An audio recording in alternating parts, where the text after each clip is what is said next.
E a gente precisa começar entendendo a complexidade desse assunto à luz do quadro sinótico de obrigações. Esse quadro que o professor Alexandre já apresentou na palestra dele, então não vou me alongar na discussão quanto ao quadro, mas só relembrando, o quadro ele divide as incidências tributárias a depender do perfil da fonte pagadora. Então, é extremamente importante, para início aqui de nossa conversa, que você saiba classificar o seu perfil desde já. Vocês vão ver que isso vai ter uma repercussão muito grande para o que a gente vai abordar. E quando pegamos aqui o quadro e abrimos ele, nós vamos encontrar na coluna 1 as indicações relacionadas ao INSS, na coluna 2 ao imposto de renda, na coluna 3 as contribuições sociais e na coluna 4 o ISS. E talvez você possa se perguntar assim, certo, eu consigo perceber algum grau de complexidade na análise, por exemplo, do imposto de renda da coluna 2.2. Por quê? Como o professor Alexandre acabou de apresentar, a regulamentação para quem é das linhas A, B e C é diferente da regulamentação de quem é da linha D. Ou seja, os estados e municípios agora aplicam a IN 1234 de 2012, mas a empresa privada não aplica. Quando a empresa privada vai reter o imposto de renda,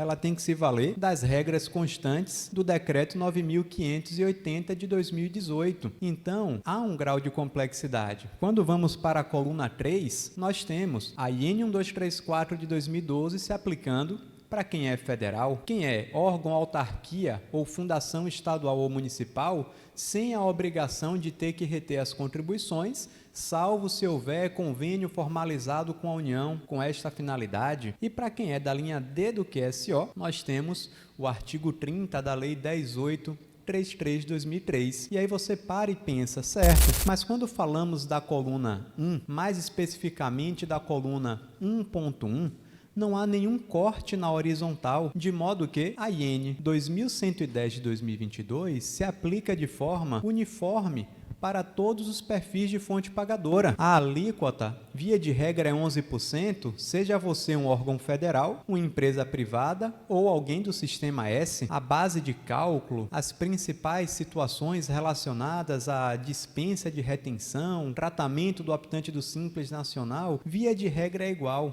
mas, em alguns aspectos, a própria instrução normativa da Receita ela estabelece um tratamento diferente a depender do seu perfil. E é exatamente o que acontece com a construção civil. Para aqueles que são órgãos, autarquias e fundações, a orientação é uma. Para as empresas públicas, sociedades de economia mista, para empresas privadas, Sistema S, a orientação é outra. Se é difícil, muitas vezes, para nós, enquanto fonte pagadora, percebermos isso, quem dirá para o prestador? O prestador, muitas vezes, ele erra no destaque na nota fiscal, não porque ele está agindo de má fé, mas é porque ele não sabe que para você há uma regra diferente daquele tomador que habitualmente o contrata. Então, imagine que determinada empresa presta serviços para o Sebrae e todos os meses emite nota contra o Sebrae. Ele se acostuma com a forma de emitir nota contra o Sebrae. Aí amanhã depois ele é contratado por um TRT